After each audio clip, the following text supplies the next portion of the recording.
Mon travail commence par la matière du temps. Des plaques anciennes en bromure d'argent, des fragments photographiques du début du XXe siècle que je conserve, que je regarde.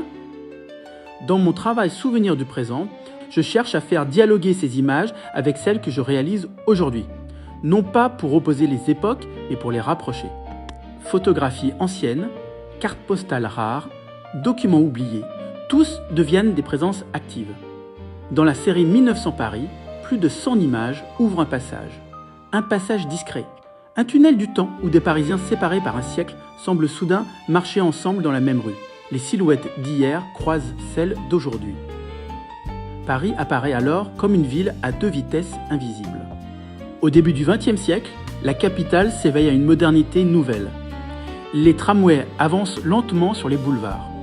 Les fiacres traversent la lumière du matin. Les journaux circulent de main en main aux terrasses des cafés. On parle d'électricité, on parle d'aviation, on parle de progrès. Mais la ville reste encore proche du corps humain. On marche beaucoup, on observe beaucoup, on attend aussi sur les quais de Seine. Dans les rues étroites, les enfants jouent entre les passants. Les ouvriers traversent Paris à pied pour rejoindre les ateliers. La vie est dense, proche, visible. Chaque image ancienne devient une mémoire active. Entre elles circule une question simple.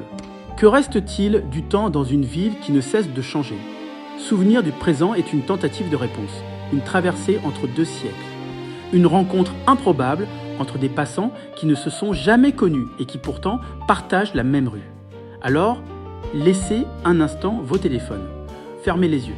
Imaginez les Parisiens d'hier. Car la magie de Paris est peut-être là.